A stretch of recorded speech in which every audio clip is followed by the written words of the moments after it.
नमस्कार, जय श्री कृष्ण। मैं अन्नपूर्णा गोयल। मैं आपके लिए लाई हूँ माही चौथ की दूसरी कहानी, यानी कि तिल चौथ की। माही चौथ को तिल चौथ भी कहते हैं। तिल चौथ में को बड़ी माना जाता है, इसलिए इस दिन दो कहानी कहनी चाहिए। एक कहानी मैंने मेरे पिछले वीडियो में डाली थी, अब ये है दूसरी कहानी। एक साहूकार साहूकारनी थे।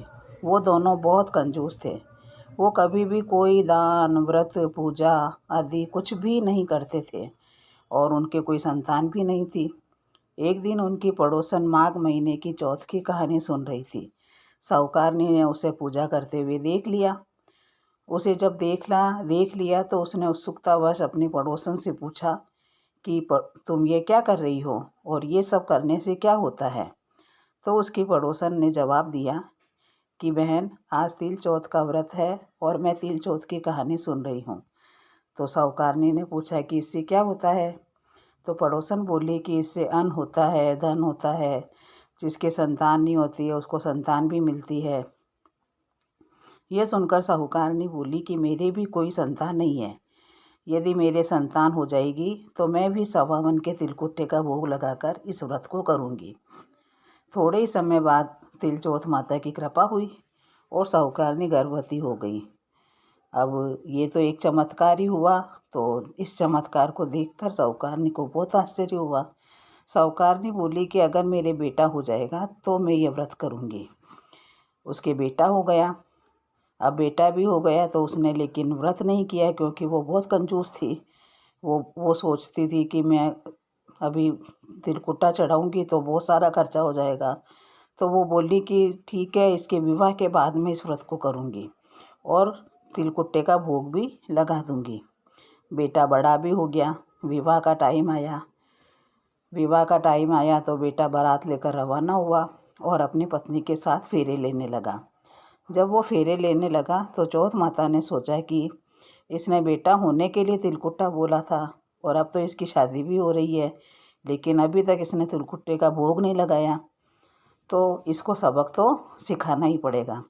अगर मैं इसको सबक नहीं सिखाऊंगी तो हमें कोई भी नहीं मानेगा। तो उसके 3 फेरे पूरे होते ही चौथे फेरे में चौथ माता गाजती घोरती गरजती हुई आई और साहूकारनी के बेटे को उठाकर ले गई और ले जा कर के और बाहर, गांव के बाहर एक पीपल का पेड़ था, उसके ऊपर उसे बिठा दिया।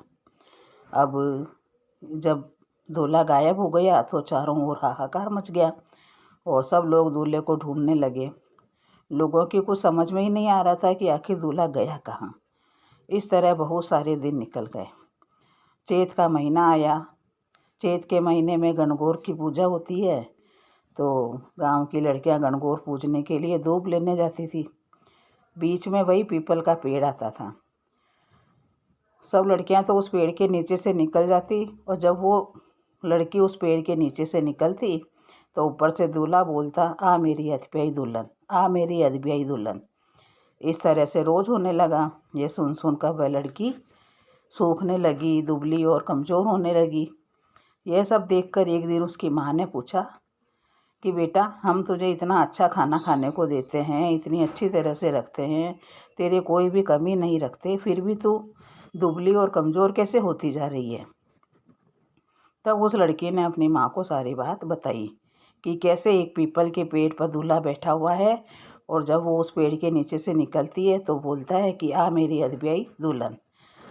उसकी माँ ने उसको ढाढ़स बंधाया और उसको बोला कि तू घबरा मत, कल मैं चलूँगी तेरे साथ, मैं देखती हूँ कि कौन है।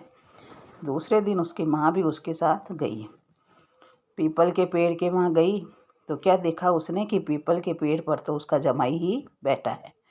वह अपने जमाई से पूछती है कि आप यहाँ क्यों बैठे हो। तो उसका जमाई बोलता है कि मैं तो चौथ बिंदाए के गिरवी बैठा हूँ। मेरी माँ ने चौथ का तिलकुट्टा बोल रखा था और अभी तक उसने चढ़ाया नहीं, इसलिए चौथ माता मुझे फेरे में से उठाकर यहाँ पर ले आई और मुझे यहाँ पर बिठा दिया। यह सुनकर लड़की की माँ अपने समधन के यहाँ गई और उन्हें सारी बात बताई कि भाई आपने चौथ माता के तिलकुट्टा बोला था और चढ़ाया नहीं, इसलिए आपके बेटे को तो चौथ विधायक माता उठाकर ले गई। तब साहूकार ने बोली कि हे चौथ माता, मुझे क्षमा कर देना और मेरे बेटे को वापस लौटा दो। मैं आपके 2.5 मन का तिलकुट्टे का भोग लगाऊंगी। उधर उस लड़की की माँ ने भी 2.5 मन तिलकुट्टे का भोग बोल दिया कि भाई हम दोनों ही 2.5 मन तिलकुट्टे का भोग लगाएंगे और हमारे जमाई को आप छोड़ दीजिए। तो दोनों के अनुनय विनय सुनकर चौथ माता खुश हो गई और दूल्हे को लौटा दिया। अब इस प्रकार से जो है दोनों की धूमधाम से शादी हो गई। सभी ने दोनों की माताओं ने जो है तिलकुट्टे का भोग लगाया और सब जगह हिला फिरा दिया, सब जगह ये कहलवा दिया कि कोई भी चौथ माता का व्रत करे तो माही चौथ के दिन जो है तिलकुट्टे का भोग जरूर चढ़ावे।